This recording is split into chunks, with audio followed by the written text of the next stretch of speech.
Mga mi, if hindi nyo pa po napapanood ang ating part 1, click nyo po muna yung details na kinamenta ni ate. Nandiyan po yung ating full video. And then, sa mga nanghihingi po ng full detail ng ating refund for rebates, ito po yun.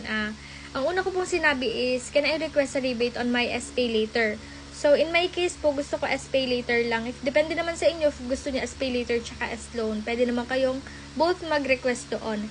And the next step, guys, is, then mga mi, hihingi ni customer service ang inyong SPay later loan ID na dito nyo naman po makikita.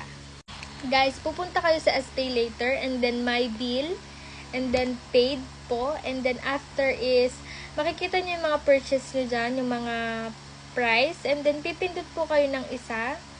And here is the detailed ng purchase nyo.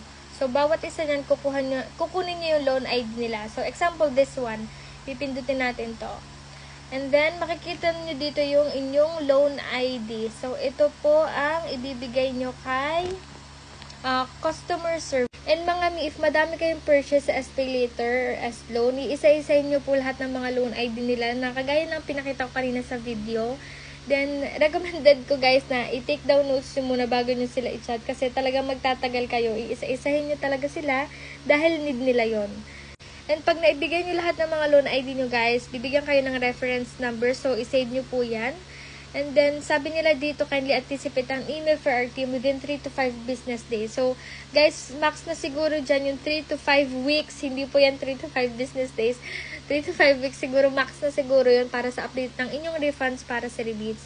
And then, may mga nagtatanong na kahit daw ba matagal na pwede pa daw ba mag-refund. Yes, guys, pwede pa kayo mag-refund kasi may record naman kayo na nag-purchase kayo sa SPay later as loan. So, i-request nyo na yun, guys. Sayang yung rebates sa inyong mga SPay later as loan. Then guys, pakipollow tayo sa ating TikTok para sa madaming update. Malay nyo, hindi lang si Orange App ang merong rebates, diba? Malay nyo yung ibang apps dyan, diba? So, i-follow nyo na ako para sa more updates. Bye-bye! Sana nakatulong sa inyo!